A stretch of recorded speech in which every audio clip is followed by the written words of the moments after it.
how what they found in the home, where the leakages are, the duct, how efficient the ducts are. So that's a great program because we find that it's easier to show people than to tell people, and this way, Carrie can talk about what her comfort issues and her energy bill issues and her health issues were, and then the people who did the evaluations can talk about what's the plan to fixing that.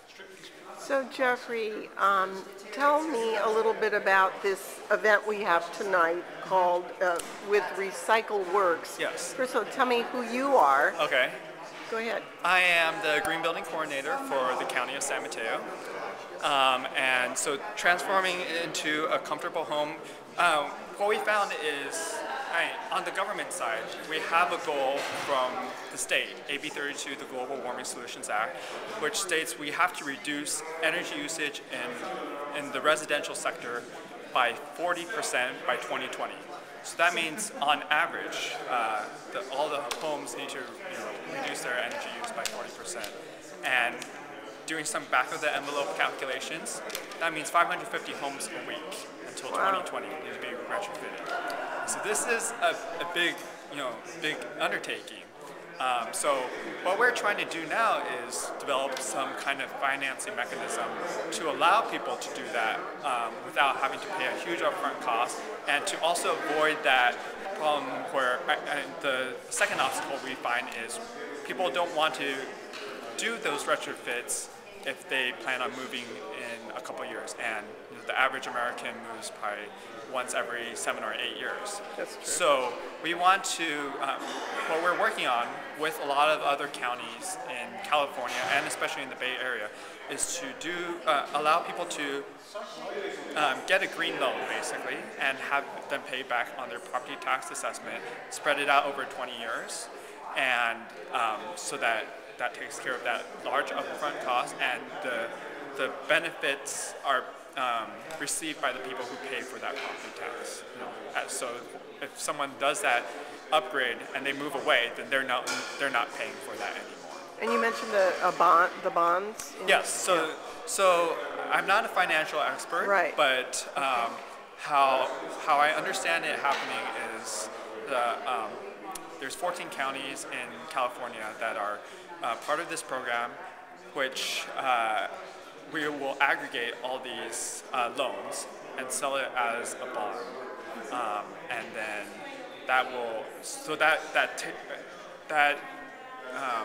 takes the burden away from the county to provide that money, and it's a replicable thing. Especially right now, since the county, we have our budget cuts as well. This is a way for private investment too. So this meeting today, I understand, is one of many that you will be having, yes, to get the word out. Yes, and this one is more to explain a little bit of the nuts and bolts of what you typically see in a home. What are the issues that you see in a home? So the way I explain it is it's like a house doctor. These home performance contractors are like house doctors. When you go into a house, most people will complain about, if they want to upgrade their house, they say, oh, I want windows or solar. And that's actually the least cost-effective ways to fix their home.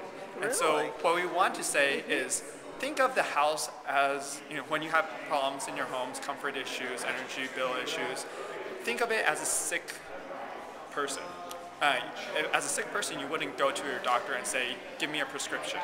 You would say, test me out, give me a diagnosis, and then give me a prescription. So what these home performance contractors do is they go into your house and they scientifically figure out what is the issue. So your perceived need is that you want energy efficient windows, but your actual need is that you're cold and it's drafty. And so what we find often is windows are maybe not the biggest thing that will improve your comfort and reduce your energy bills. Sometimes it's more sealing the air leaks in your home. Sometimes, especially attic insulation, with a lot of, if you have a hole in your holes, which we call lights, yes, the energy, because hot air will just rise up and find those holes. And so you're now getting this kind of convection loop where the hot air is rising out and the cold air is coming in from your crawl space. So we want to, that might be a better solution rather than just putting in $10,000 windows. So we want, and they'll take, and what you'll see today is the equipment that they use, what's the process they use to scientifically figure it out, and then how they estimate how much. So will the initial inspection review cost? There will be a cost. Okay. Now, doesn't PG&E or do that now, or tell They it? don't do a I don't think they are planning on. This is really, it's a business opportunity. Okay. And if PG&E were to do all these, they would be overwhelmed because we're talking about 550 homes a week, and that's just San Mateo County. Wow. We're not even talking about all the other counties, and we're a relatively small county in the Bay Area. So we want the private companies to do this. This is really a great job for. When Obama talks about green collar jobs, this is the first one that he mentions, fixing people's homes. And the bad news is, there's a lot of problems in the homes. The good news is now we can make that into a job opportunity. So if people are interested in knowing more, where do they find this resource? Should they contact you or me, or what should we do? Because we're right now still in program design, Okay. I have a email list where I will send out information about this. You go to RecycleWorks.org and there's a green building link, or you can just email me at greenbuild@RecycleWorks.org. And you're Jeffrey, and Yes. it's pronounced Lang? Yes. Good. L-I-A-N-G. Correct. Perfect. Thank you so much. Sure, no problem.